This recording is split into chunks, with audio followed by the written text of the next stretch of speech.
Bonjour. Aujourd'hui, on va faire la comparaison dans l'ensemble S, c'est-à-dire des nombres entiers naturels. Donc les entiers naturels, c'est-à-dire, c'est l'ensemble L. L'ensemble L, on a dit qu'il commence par 0 et il tend vers l'infini, plus l'infini. Donc ici, comparer, c'est-à-dire, c'est utiliser les signes, ou bien inférieur, bien supérieur ou égal. Maintenant, on va voir la méthode. Comment comparer deux nombres. La méthode de comparaison, dans la méthode de la comparaison, il y a deux étapes. Première étape, c'est-à-dire, je vois le nombre qu'il y a. Par exemple, il y a ici deux nombres.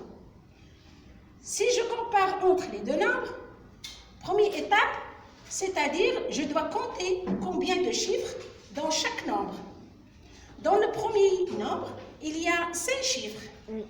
Dans le deuxième, il y a 4 chiffres. Donc, 4 est supérieur et 5 est supérieur à 4. C'est-à-dire, ce nombre est supérieur à l'autre nombre. C'est-à-dire, 25 641 est supérieur à 2730. Ça, première étape.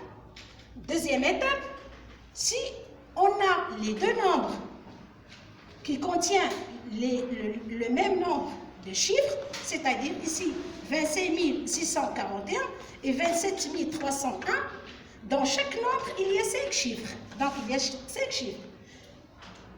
Dans ce cas, je passe aux deuxième étape.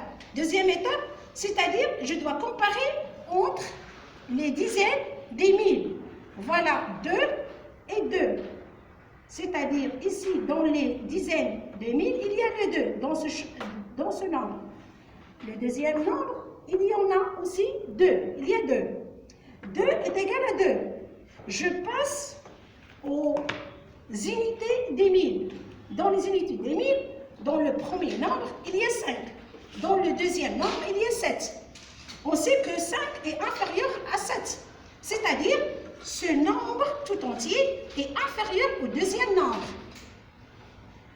Maintenant, lorsque je sais est-ce que les deux nombres, quel est l'inférieur, quel est le supérieur, comment maintenant tracer supérieur et inférieur?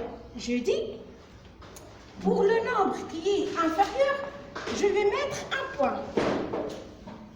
Je vais mettre un point qui est inférieur, je mets un point.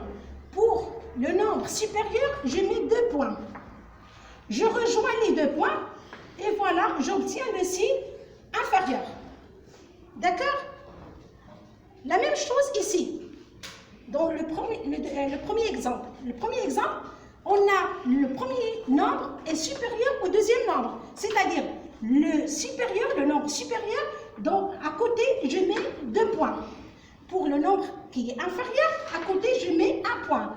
Je rejoins les points et j'obtiens le signe juste. C'est-à-dire, 25 641 est supérieur à 2730. D'accord? Donc, vous allez bien savoir que pour tracer les signes aussi, vous allez utiliser la méthode des points. C'est très important et c'est simple et c'est facile.